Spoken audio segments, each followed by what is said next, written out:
zana lo nia Mr. Wei le ning te chu do kan kilin a lo hlim hle a Mr. Wei chuan yan tun ni na hi pian chamani sia engtianga pian chamhan ngei du le han thlang te le tin tablet chu han pe a Miss Chen nen chuan an thlang du na chuti lai chuan Mr. Wei chuan call a donga Mr. Wei Mr. Wang an hmu du che an ron ti o ka lo kal kha le ti in ti tung poi mo ka nei a ka vakal lok nge ti na chuak nga la a chua ve le chuan Miss Chen chuan yan ni hnin hnuah chuan engei ti tu ka hriat kha to i ti that veo chuan inu te hian lawm an ka peng che ma se ti that lo chuan tia an soi lai chuan nu te mei ji lungai su alo ti Miss Chen chuan no pang fing takini an tia ole birthday party hun chu lo thlenga mi te po anom nual to yan in chuan nu ke po ka pian chan lom ve ka du ni an tia ole thale hi pian chamani to a chuta chuan itan rol pui takin kan lom don nia o ti na khwila Miss Chen chuan he tunge he no pang ka thei zet hi kan som ve cheu ka khami asi lawa he birthday party hi wei chung ko fanu ta na siamania nang niang tan helai mun hi in kal ve na tu ani lo in chu mai thazo kang an tia jinui chuan midang din hun lu tuma chung konu ang maya loin lavei vung thin ten oma hetiang mirap thlang lu tuk te chan chin hi chu a soi po hi za thak ka ti tak zet an ti zeka akal san zuya Mr. Wei po chu midang te chuan lo ti ti puin Mr. Wei hen fanu lo nei kan ti ka khoi ve chi a alo thup ne hle maya an lo ti a Mr. Wei po chuan nui chung chuan ni e man deuh khan accident na thlenga chu wang chu nia nilo se chuan mar a khan ka khol dei tong chu an tia hlim tak chuan zuno te chuan an dom hawa an no deuh chuan host chuan voin birthday party na local zung te kan lo lom chu voin hen party da e khom kan nei tak tak ma in game claim kan khel dol ani Mr. Wei le fan lo po stage alo chotu kan ka som ani an tia Mr. Wei chuan yan local le an tia an kon kal nu chuan yan nang po local ve ro tin soma yan ni po chu avatlan ve ngala Miss Chen chuan if anu birthday ni ti ikharenga tinge midang foitel ve a ti na lo ngei khel mai Mr. Wei chuan birthday party ni hi limtlang takin mangdun ko se an tia host chuan ole zon na sabera chuan thona hi sang deuh dewa thlok thina ma seng wangin nge ang si te khi an tok mi alo na chan tiran zota ning chuan a khalo ngal pang mai yan zok chuan o ka khria a chan chu ang si te hi anom na san em wang le a em wang ani ti na lo changa mi pui te chuan an lo lom khop mai avan fing em ve ha heno pang hi apa Mr. Wei ang chen a fing hle mai an lo ti chuan ning chuan ke ma chau hi ka pa fanu ka ni ani hi chu ni velo ti na lo vin loma Miss Chen po chuan nia in khasual ani he nau zo hi lom wei fanu dik tak chu an ti chuan mi te chuan thil pek thatak tak an ron pe khal vata yan ani ro cheng man pe ve lem loma Mr. Wei chuan te tibir pakhat chu lo lain yan hei hi itana ka thil pek ani e ti na khil lo lom thiam khop mai kalo me pate alo ti Miss Chen chuan alo e lo na savio mai Mr. Wei bok chuan man deuh mi kha iken to ngai lo wangin athang ka kon le sak chen hi ti na khil poka jinu chu kon kal ta ya thin lung chu lo nei ve ni hi mole an lo tia agro chuan ma se heno pang hi ifanu dik tak ani ti ro ila kha si lo ni hi ti na ngai tua Mr. Wei chuan engpo chuni se yan eni po kabula aum to thina khatiang lai khan la ka lo fel tok lo bok ne thil pek te tham tak hi pek ve khim ka du ne thupa choinan tina soya ning chuan tina lo e lo via mai zana chuan yan ni chu te bi chu duat taka pomin setting room a chuan a on kala ning chuan lo chu saki thua yen an nam tlu ngala men pelet le ro tina lo ngen ning chuan a khur sak nok maya yan chu drop ta midang te po chun kon plan chuak ta jenu chuan yan nge thleng ta ending e om an tia an zo chuan ka te bi ang hamin ka pe sa kalom ati Jinyu chuan apoi lo aka bal deuh mai lom kan sunga fai le vek meang top to su le tin thema Mr. Wei chuan yan eng wang nge midang te bi chu ira bal lu isaka tinan hawa ning chuan kapa thil pek don ni phulo hmrim kapa fanu pon ni lo ke ma chau hi a fanu chu kani antia Mr. Wei chuan chu midang thil ti chia sak pha na chan tu ani chuang em ni anti chuan Mr. ni chuan una pazi hao I thin ram ti chu ka khrialom ma se midang fa pakhat wang main I fanu nge hi hau thei lawang tin lo thana Mr. Wei chuan te bi chu changa yan en ne na chuan yan I te bi hi lo suk fai sakang cheo a thaim anti chuan I su tak takang mo alo ti te gayang mai alo ti a chu ta ning chuan kapa hi sual hle mai ti a tap chung chuan I rum lama tlan lu ta Mr. Wei chuan ka ti pal hle mai ka fanu hi kalo zir tio thatok lo ni hi antia Jinyu chuan kha khai fanu ani tak takem ni a tin akal san ta dai a Mr. Wei po chuan chan ngai na khalo ti hriat tak hian alo oma roma chuan Miss Chen chuan ning chu anti hlim der vela atoge thinram to su ipa thinlunga hian fanu dik tak ini wangin nang ma chau hi auma lom yan ni kha chu fanu ni velo muhem thinram to su an lo ti vela Mr. Wei po chu an luta yan ka zo dang che eng wang nge midang thili ti chia sak tin a kon haule a Miss Chen chuan ji hao yan hi no pang mai ala ni a eng mala hathiam lo ni hi in elna thinlung ala nei ve poka chung te chu no pang ti dam pa gai ve khrim lom alo tia Mr. Wei chuan no pang an ni la hian zio teu thatan ngai le zual hetianga an lo than len chuan kong dik lo an zo mai nga sin an tia ning chuan kapa hian min du to lo ni hi min hmang lai to lo ni hi alo tia Miss Chen chuan ji hao ala khathiam lo ni hi nakin zela chuan kalo khul fia to nga thinram to su a han tia Mr. Wei chuan chu san han tuma Miss Chen chuan una pazi hao kha zeng hong hio alo kala tang khan kan in chung hi buai vek to ni hi ho ti van zok te ang an ti chuan Mr. Wei chuan chu thile go chu kan la soi thala don nia ti in a chuak ta dei ni atu ka chuan office a Mr. Wei chuan yan nen hian in zom na kan nei la nei lo a fin fiate tin yan ni samzai chu lo pe a assistant chuan ole tin a chuak ngal nakai lo ten thua chuan lo kiak le a buai DNA report lo chuak to a khongai lo en gole tin an pe a assistant chuan invenan tin DNA testing center mun thum ai tama akala chutan thil mu chu chuin ang vek ani tin a khil boka zan lai lo ne a Jinui chu chauka kalin chuaka chuan a ru khian en thlak na camera hi kama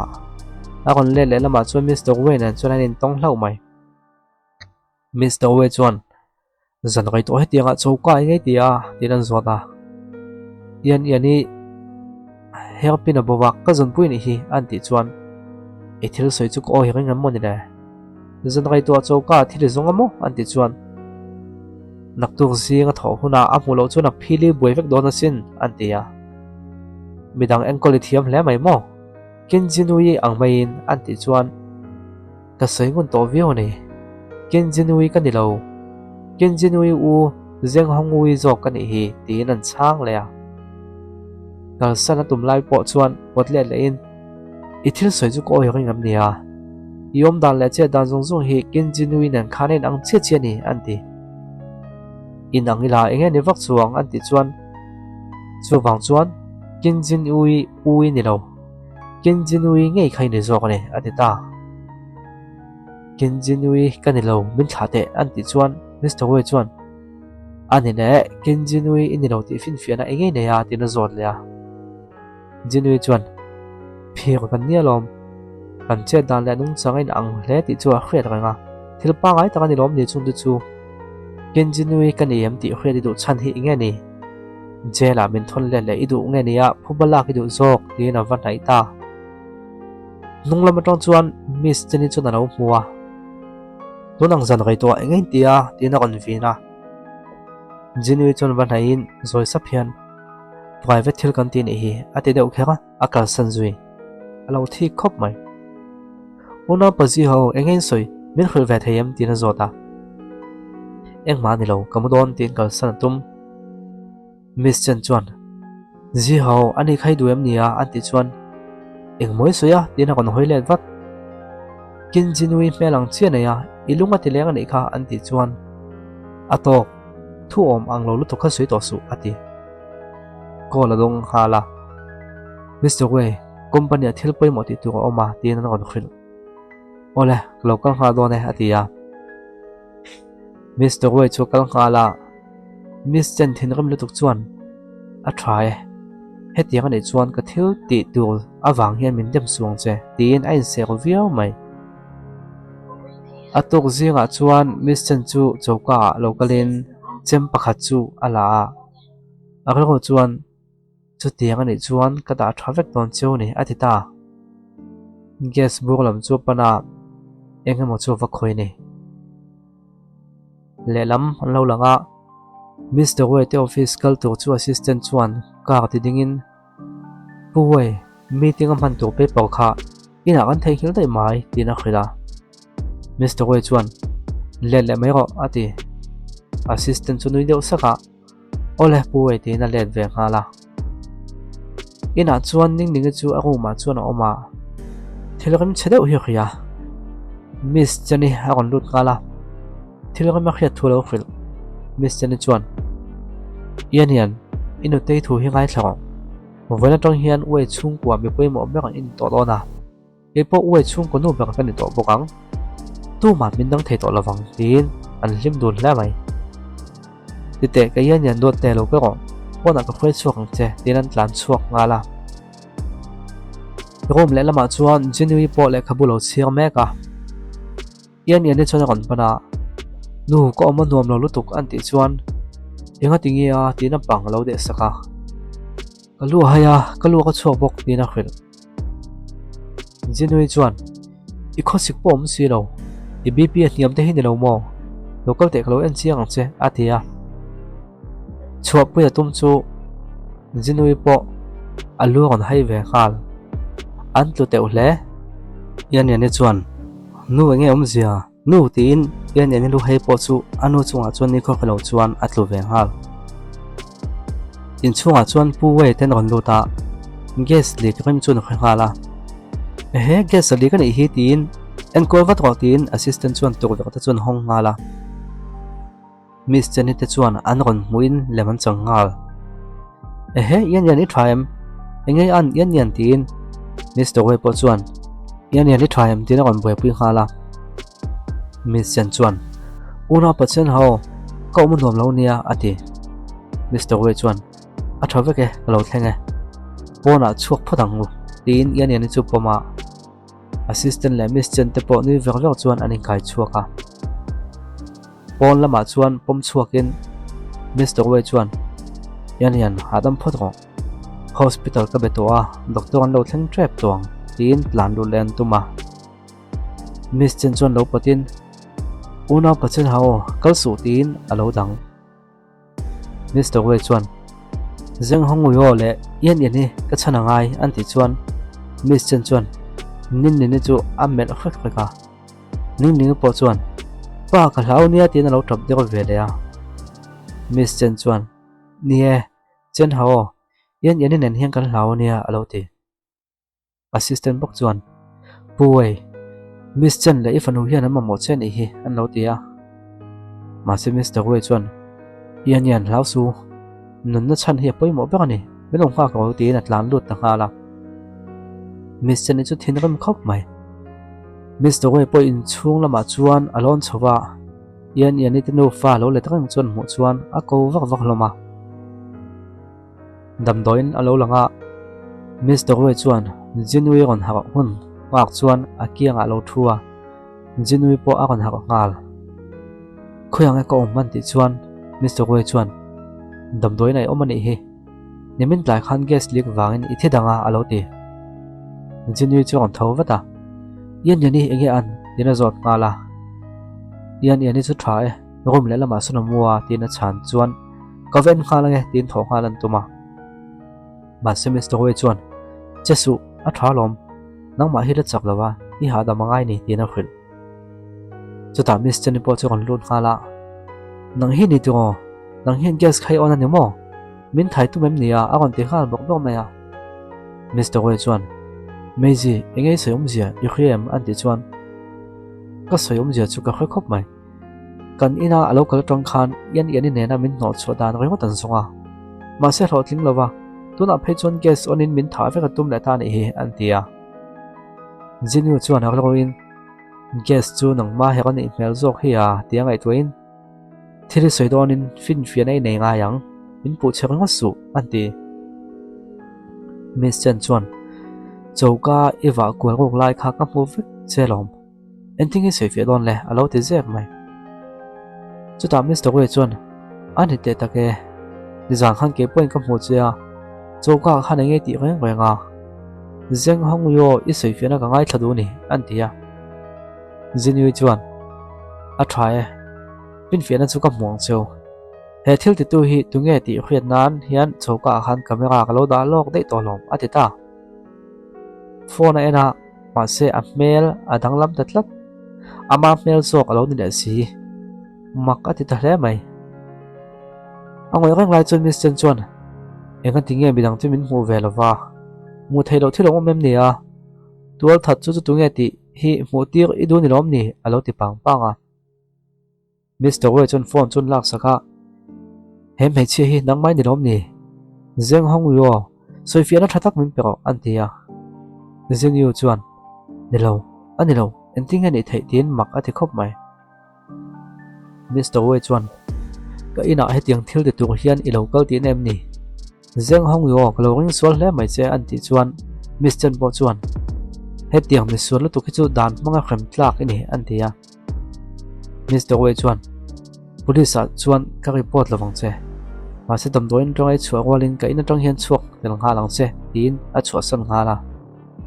a chuan hu chuan Miss Chen chuan enga tinge ngai dami dil lawang email kha kin Jin Yu mail ang chi ani wang khan i du du ti thei ring am ni ka khilang che ke min chu tu chuan ila nep ma ma ne ti in thil thlen dan chu khila ni pakha chu kolin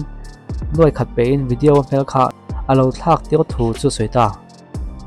Chen Meiji nang chawin thuak nei lo ti khriang che nang le yu no nu khan min ne ngai lawang atia chuta Jin Yu chuan phone chu awan phota enthring he ti tin Miss Chen chu phok kher mai Jin Yu chuan Mr. we chu alo call kan hello nia an thu sei po chu lo khawek lo ni chuta le Mr. we chu awan lut ta ngala wala chun zum chu episode le kan kon tiang alo chu hon lo changula kan kon ti chok le watang tun tan chuan khamichin ha kan do tok le patang